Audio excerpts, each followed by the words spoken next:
आराम। आज हम आपको चित्रकूट के इस पावन धाम से राम घाट, जहाँ जीवन ऊर्जा का पूरी तरीके से विस्तार हर कण कण हर क्षण क्षण में व्याप्त है।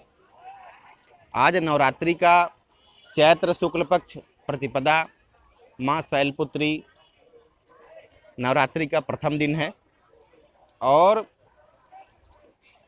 इनकी जो विशेषता, जो महत्ता है हमारे जीवन में, उसको समझे और जाने बिना हम लोग यजन पूजन में लगे रहते हैं, जिससे हमको उसका संपूर्ण लाभ मिल नहीं पाता है। शैलपुत्री, पहले तो हम इन्हीं के अर्थ को अगर व्याख्यात करें और समझें तो उसी में ही बहुत सारी ऊर्जा का विस्तार हो जाता है। शैल, शैल अर्थात पर्वत। शैल जी की पुत्री हैं माँ शैलपुत्री। ये हमारे शरीर में, हमारे जीवन में स्थिरता प्रदान करने वाली माता हैं। ये जो देवी हैं, ये हमें स्थिरता प्रदान करती हैं और नवरात्रियां ही विशेष मानी जाती हैं। तो रात्रि विशेष क्यों है?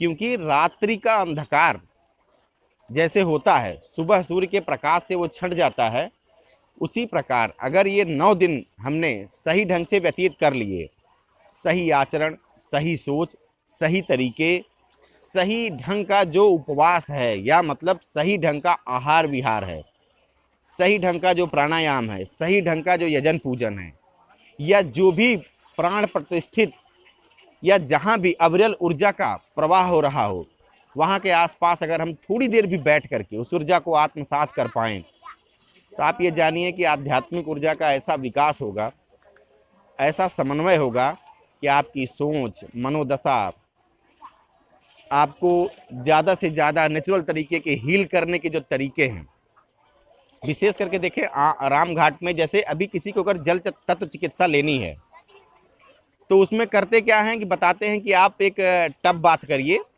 ताकि आपका जो स्टमक है, जहाँ पे आपकी आंत, आमाशय, डियोडेनम, रेक्टम, ये सारी चीज़ें, लीवर से लेकर के, किडनी से लेकर के, आपके पैंक्रिया से लेकर के, आपके एड्रिनल से लेकर के, तमाम ऐसी ग्रंथियाँ जिनको कूल डाउन होने की ज़रूरत है, मतलब हाइपर अम्ल का सिक्रीशन बैलेंस करने की ज़रूरत है, ताकि डाइजेशन की प्रक्रिया और वहाँ हो रही टूट फूट की प्रक्रिया आसानी से नियंत्रित हो सके। तो अगर जल तत्व चिकित्सा आपको मिलती रहे तो जो 70% भाग है हमारे शरीर का, वो पोषित हो रहा है। अभी आपने देखा होगा, जब आप परीक्षा देने जाते हैं 70% मार्क आपको मिलते हैं तो आप डिस्टिंक्शन प्राप्त कर लेते हैं। तो अगर 70% भी हम इसको सुधार पाए, बाकी और क्रियाएं अगर हम सही दिनचर्या का पालन नहीं कर पा रहे हैं, सही आहार विहार नहीं कर पा रहे हैं, अगर सिर्फ जल पे ही हम, जल को सही पीने के तरीके, जल में स्नान करने के तरीके, जल में बैठने के तरीके, अगर इन्हीं पे ही हम संतुलन ले लें, नदियों में प्राण ऊर्जा का विस्तार होता रहता है, अविरल धारा बहती रहती है। इसीलिए नदियों में स्नान का विशेष महत्व बताया गया है हमारे शास्त्रों में। आप जब इसमें स्नान करते हैं, डुबकी लगाते हैं, तो आपके शरीर की हर कोशिकाएं विस्तार लेती हैं, कंप्लीट डिटॉक्सिफिकेशन होता है।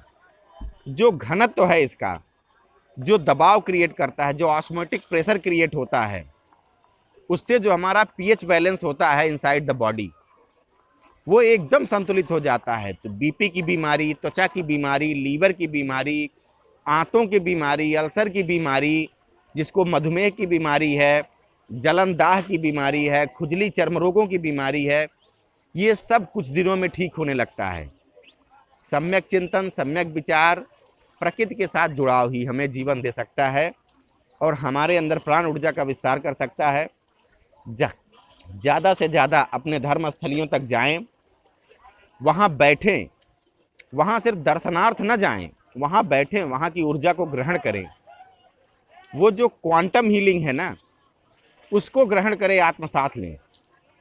प्रकृति ऐसे मेहरबान रहें, ऐसे प्रभु अपनी कृपा सब पे देते रहें और ऐसे ही हम आप लोगों तक प्रकृति की कुछ जानकारियाँ जो रिसर्चरों द्वारा खोजी गई हैं वो पहुंचाते रहें।